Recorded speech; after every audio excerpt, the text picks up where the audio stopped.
मृत्यु हो जाए, कोई चाहता है?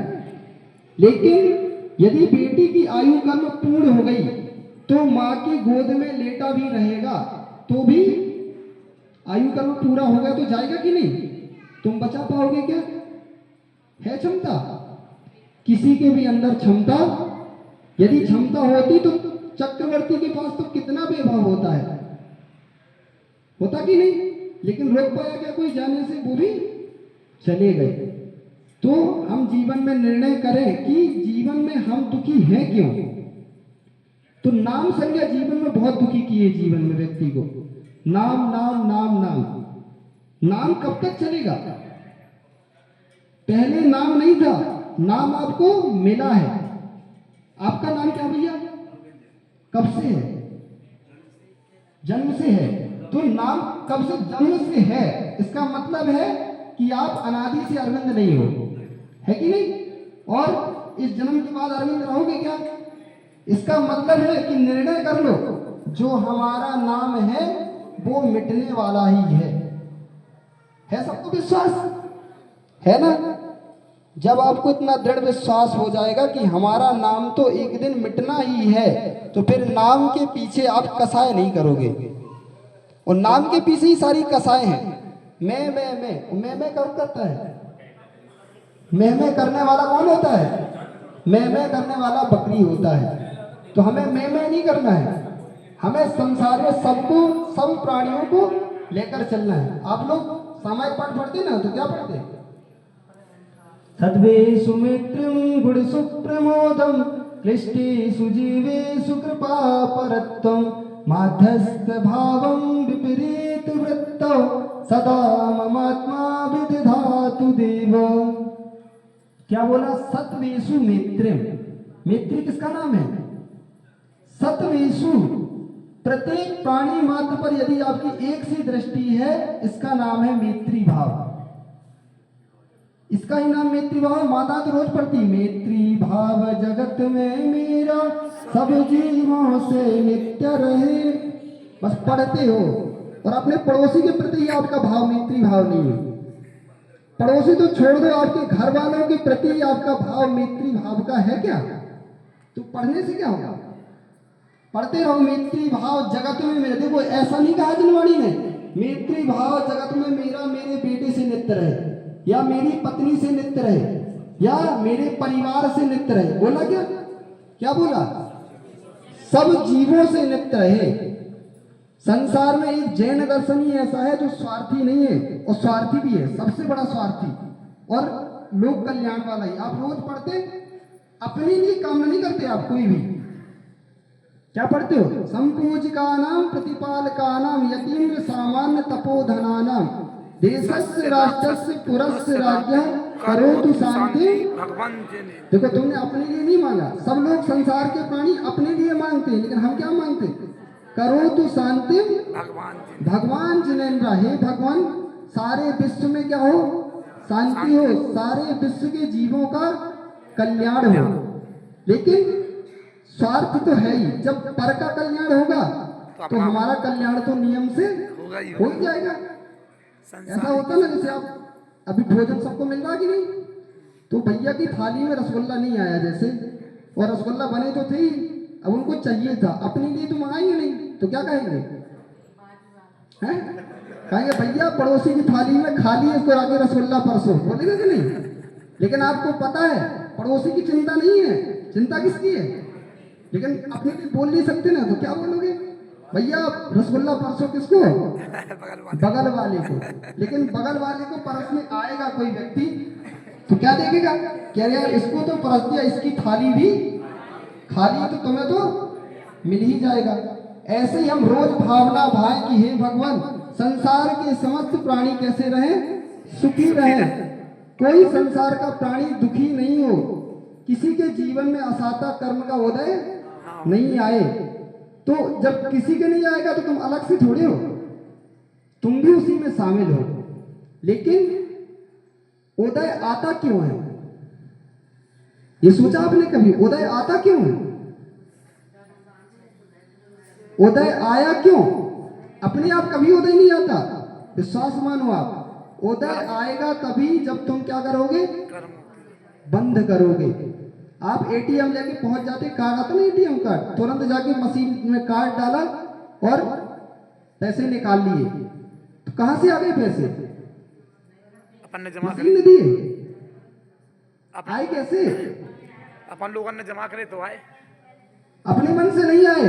यदि तुमने पूर्व में बैंक में पैसे जमा नहीं किए होते तो वो मशीन तुमको पैसे देती? तुम्हारे खाते में बैंक बैलेंस जीरो, फिर डालते रहना कार्ड मशीन में, कितना पैसा मिलेगा? नहीं मिलेगा। मिलेगा? मिलेगा कब? जब तुम्हारा बैंक में बैलेंस होगा तो ही कार्ड डालने पर पैसा निकलेगा। ऐसे ही उदय आया है तो जीवन में विचार करो क्यों आया है। जब तुम शांति से विचार करोगे तो तुम्हारा मन ही तुम्हें उत्तर देगा कि तुमने ही पूर्व में बंद किया था। पूजा में पढ़ते ना, जब कर्म पूरब किए खोटे सहे क्यों नहीं जियरा, क्यों नहीं सहता? तो मन को जब पाप कर्म का उदय आए, तुम्हारे जीवन में दुख आए, तो पड़ोसी और दूसरे को दुख देने मत जाना। क्या समझाना मन को? जो कर्म पूरब किए खोटे सहे क्यों नहीं जिएरा।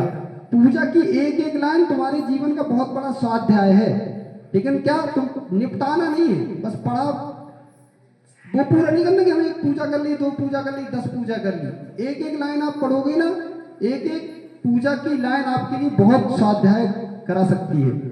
ये पूजा की लाइन आपसे क्या कह रही है कि जब जीवन में दुख आए तो ऐसे चिंतन करना कि मैंने ही पूर्व में क्या किया था, बंद किया था, उसी का उदय आया है।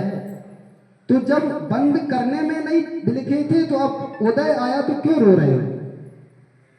जैसे हंस के पाप किया था, ऐसे हंस के यदि पाप का उदय भोग लो तो भविष्य में आप उसके मुक्त हो जाओगे।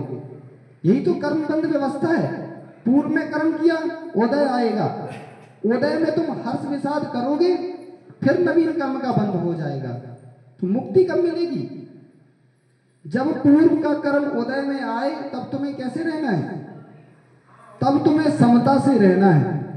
उस समय तुमने समता बांध ली तो नवीन कर्म के बंध से बच जाओगे, और नवीन कर्म का बंध नहीं होगा तो तुम संसार से क्या हो जाओगे, मुक्त हो जाओगे। तो बस हम सिद्ध चक्र महामंडल विधान करने इसीलिए आए हैं कि भगवान की भक्ति ही ना करते रहें, इसलिए आए। आप किस लिए आए हो कि भगवान की भक्ति करते रहे हम, इसीलिए आए, इससे मुक्त हो जाए। हाँ, आपकी क्या भावना कि हे भगवान जन्म जन्म तक आपकी भक्ति करते रहूं, क्या भावना है? हाँ, सच्चा भक्त तो वही है, कौन? जो भगवान की भक्ति कर रहा वो नहीं है सच्चा भक्त। सच्चा भक्त कौन है भगवान का? सच्चा भक्त भगवान का वही है जो कहे कि भगवान आपकी भक्ति करते करते करते करते अनादि काल हो गया, कब मैं ये भक्ति से मुक्त हो जाऊं। ये एकमात्र दुनिया में जैन दर्शन ही ऐसा है। तुम हमेशा नौकरी बन के रहना क्यों चाहते हो? क्या चाहते तुम? यदि किसी की दुकान में आप काम करते, नौकरी करते हो यदि, तो क्या चाहते आप? कि नौकरी बनी रहे हम? क्या चाहते? हम भी एक दिन भले नौकरी करता रहे व्यक्ति, लेकिन चाहता क्या है, मैं भी ऐसे एक दिन क्या बन जाऊं, मालिक बन दुकान का मालिक बन जाऊं। तो ऐसी भगवान की भक्ति तो हम करें, भक्त बने रहें, लेकिन हम भावना निरंतर यही भाई कि हे भगवान एक दिन मैं भी आपके जैसा भगवान बन जाऊं। मुनिराज इसीलिए बना जाता है, श्रावक बने, चाहे कोई मुनि बने, श्रावक ऋषि बने, कुछ भी बने, बना इसीलिए है कि मुझे फिर बनना ना पड़े। किस लिए बना? कि मैं जन्म जन्म तक मुनि बनता रहूं। मुनि क्यों पद धारण किया किसी जीव ने मुनि? तो क्यों? कि भगवान अब मुनि भी मुझे ना बनना पड़े, मुनि बन के उसी भाव से मैं मोक्ष चला जाऊं, तो जन्म मरण के बंधन से ही मुक्त हो जाऊं। यही तो संसार में सबसे बड़ा दुख है, यही तो सबसे बड़ा रोग है। छोटे छोटे रोग की दवाई तो है, लेकिन इस महारोग की दवाई क्या है? इस महारोग की दवाई है वो भगवान के पास ही है। वो दवाई कहीं नहीं मिलेगी। पैसे से आपको पेट दर्द की दवाई मिल जाएगी, सिर दर्द की दवाई मिल जाएगी, लेकिन जन्म जरा मृत्यु रूपी रोग की दवाई कहाँ मिलेगी? भगवान की वो प्रभु चरणों में ही मिलेगी। इसलिए हम भगवान के चरणों में आए हैं और प्रकाश भैया के सब परिवार को आपको अनुमोदना करनी चाहिए कि उनके निमित्त से आपको क्या मिला है। सभी को देखो, यदि वो उनकी भावना नहीं बनती कि हमें कांग्रेस में सिद्ध चक्र विधान कराना है, तो आप लोग आते क्या? बिल्कुल नहीं आते, आते नहीं आते। नहीं आते ना। इसका मतलब है वो क्या बने हैं? आपके लिए निमित्त बने हैं। लेकिन उनको भी आपके लिए क्या करना चाहिए? अनुमोदन आपकी अनुमोदना उनको भी करनी चाहिए। किस लिए? यदि उनने बुला भी दिया, इनने इतने लोगों को ही बुलाया था क्या आपने? इतने लोगों को ही बुलाया था आपने, और लोगों को भी बुलाया था ना, क्यों नहीं आए? इसका मतलब वो निमित्त तो बने, लेकिन निमित्त तभी कार्यकारी होता है जब क्या होता है? अपना उपादान श्रेष्ठ होता है, तब निमित्त तुम्हारे लिए कार्यकारी होता है। इसलिए उनको आपकी भी अनुमोदना करना चाहिए कि हमने बुलाया और आप नहीं आए। आए हो, तो हमें अपनी भी प्रशंसा करना है और उनकी भी प्रशंसा करना है, क्योंकि इसी का नाम जैन दर्शन है। आपने इष्टोपदेश तो पढ़ा ना, तो हर कार्य की सिद्धि निमित्त और उपादान से ही होती है। योग्योपादान योगेने दृष्टहा शरणता मता द्रव्यादि स्वादि संपत्ता वात्मनोप्यात्मता मता। कोई भी जगत में कार्य होगा वो निमित्त और उपादान से ही होगा। लेकिन निमित्त क्या होता है? सहकारी होता है, उपादान कार्यकारी होता है। ये सूत्र याद करके जाना आप। निमित्त उपादान जानते कि नहीं सब? आप लोग को समझ में आ रहा कि नहीं? आ रहा आ रहा सब? कठिन तो नहीं हो रहा ना बहुत? निमित्त उपादान जानते हैं आप लोग सब? क्या होता है निमित्त? होता क्या है निमित्त? नहीं आया? निमित्त होता है जो कार्य होता है उसमें जो सहकारी होता है। जैसे माँ रोटी बनाती है ना, आप लोग रोटी किससे बनती है? किससे बनती है रोटी? आटे से। ठीक है, तो भैया आप इनको क्या करना, कल आटा दे देना, ठीक है? मात्र ना इनको पानी देना, ना बेलन देना, ना क्या देना, ना चौकी देना। रोटी बन जाएगी। सब चाहिए। बना लोगी आप लोग? तो अभी आपने तो बोला कि रोटी आटा से बनती है, फिर रोटी आटे से बनती है, लेकिन आटे से ही नहीं बनती है। वो आटा तो आपको भरपूर दे दिया, लेकिन पानी नहीं दिया, बेलन नहीं दी, चौकी नहीं दी और अग्नि नहीं दी, तो रोटी बनेगी क्या? तो फिर आपने कहा कि ठीक है, तो बेलन से बनती क्या रोटी? बेलन हो, चौकी हो, अग्नि हो, पानी हो, लेकिन आटा नहीं हो तो नहीं बनेगी। रोटी बनेगी क्या? तो इसमें उपादान कौन से? उपादान कौन है इसमें? बनाने वाला। हाँ, कौन है उपादान? अभी तो बताया था आपको। हाँ, उपादान कौन है? उपादान इसमें आटा है। आटा हमने बोला ना, निमित्त सहकारी होता है, उपादान कार्यकारी होता है। तो रोटी बनी तो आटे से ही है। आटा नहीं हो सब कुछ हो, लेकिन रोटी नहीं बन सकती। तो बनी रोटी आटे से ही है, तो उपादान क्या है? आटा। आटा उपादान है। चौकी, बेलन, अग्नि, पानी, ये क्या है? निमित्त है। निमित्त है उसमें बनने से। ये नहीं होगा तो रोटी नहीं बन पाएगी। तो मतलब जिससे जो रोटी रूप परिणत हुआ है वो क्या है? आटा। मतलब उपादान कार्यकारी हुआ है, उपादान। और निमित्त जो उसको बनाने में सहकारी हुए वो अग्नि, पानी, बेलन, चौकी। तो ये निमित्त है। आपके कार्य की सिद्धि हुई है, आपसे हुई है। आप उपादान, जिसने आपका सहयोग किया वो क्या है? निमित्त। एक सूत्र याद कर लो, निमित्त सहकारी होता है। सहकारी जानते ना, जो सहयोग करता है। निमित्त सहकारी होता है, उपादान जो कार्य रूप परिणत होता है वो होता है उपादान, जो सहयोग करता है वो होता है निमित्त। तो आटे रोटी रूप परिणत कौन हुआ है? आटा हुआ है, इसलिए आटा है उपादान, और अग्नि, बेलन, चौकी, पानी, ये क्या है? निमित्त। तो ऐसे वो आपके लिए निमित्त हैं यहाँ लाने में, लेकिन उपादान आपका ही है जो आप यहाँ पर आए हो। यदि आपके मन में भाव नहीं आता कि मुझे भी सिद्धों की भक्ति करना है, तो आप कैसे आ पाते? तो उपादान आपका ही है, उनने निमित्त दिया। लेकिन निमित्त भी बहुत बड़ा कार्यकारी होता है। किसी के भाव नहीं है मंदिर जाने के, तो तुम्हें निमित्त उपस्थित कराना चाहिए। बोलो उससे कि चलो भैया हम मंदिर जा रहे हैं, तुम भी चलोगे क्या? तो नहीं जाने के भाव थे, लेकिन निमित्त मिला तो वो भी तुम्हारे कारण मंदिर चला गया। तो हम अच्छे निमित्तों की ओर हमेशा अपनी बुद्धि रखें, बुरे निमित्तों से अपनी रक्षा करें, इसी में हमारा आत्म कल्याण हो पाएगा। हम बुरे निमित्तों के साथ रहेंगे, विश्वास मानो। आप अभी अपन ट्रेन से आए थे ना, बीच में एक फैक्ट्री पड़ी थी, ध्यान है आपको? जब वहां से ट्रेन निकल रही थी तो सबने नाक बंद कर ली होगी, की थी कि नहीं? क्योंकि स्मेल आ रही थी ना। बुरे लोगों के साथ रहोगे तो विश्वास मानो ऐसे ही बुरा महसूस करोगे, और अच्छे लोगों के साथ रहोगे तो आपके घर के बाहर से कोई सेंट बेचने वाला निकल जाए, भले आप सेंट मत लेना उससे, लेकिन उसकी सुगंधी आपको मिल जाएगी। ऐसे ही आप अपने जीवन को अच्छा बनाना चाहते हो तो देव सास गुरु के सानिध्य में रहोगे तो विश्वास मानो आप प्रफुल्लित रहोगे, आनंदित रहोगे, और आपके जीवन का भी नहीं भी लोगे ना, आप नहीं भी बन पाए मुनि, अभी इस जन्म में नहीं बन पाए भगवान, लेकिन भगवान के सानिध्य में रहोगे, मुनियों के सानिध्य में रहोगे तो सुगंधी तो नियम से मिलेगी। तो अपने जीवन को संक्लेशित परिणामों से बचाओ। कल से हम भरपूर भक्ति करने वाले हैं। 4 दिन एक कुशल व्यापारी के जैसे बन जाना आप लोग। 5 दिन करने ना, 9, 10, 10, 11, 12, 13, 14, 5 दिन है आपके पास, तो 5 दिन एक अच्छे व्यापारी बन जाना आप लोग।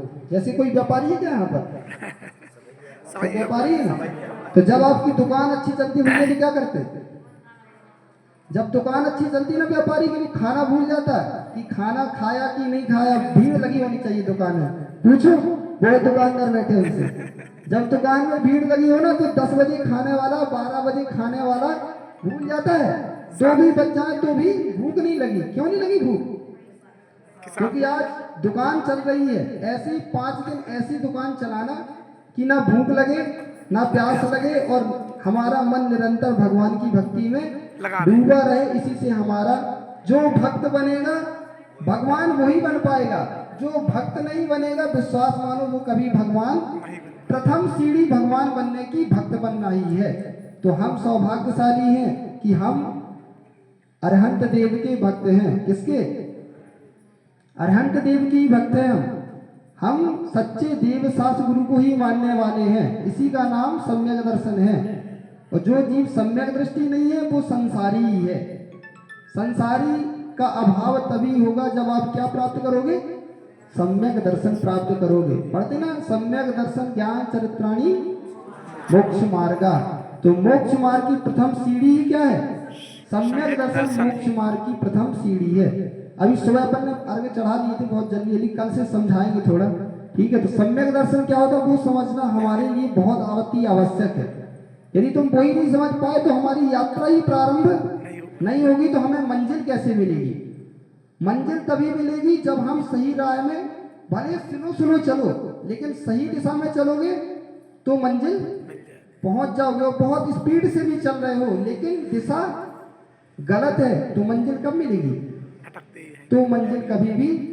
तो ऐसे ही हम भले निरंतर जितनी हमारी शक्ति उतनी हमारी हंत भगवान की देव शास्त्रों की भक्ति करते चलें, और यही भावना भाते रहें कि भगवान एक दिन हमारा भी आत्म कल्याण हो, हम भी आपके गुणों की जैसी प्राप्ति कर सके। बंदे तदगुण लब्धे, पढ़ते ना, बंदे तदगुण लब्धे। भगवान की भक्ति करने हम इसीलिए आए हैं कि भगवान आपके जैसे गुणों की प्राप्ति मुझे भी हो। इसी मंगल भावना के साथ भगवान महावीर स्वामी की, परम पूज्य पट्टाचार्य भगवान विशुद्ध सागर जी महाराज की जय, बाबूजी भगवान की जय।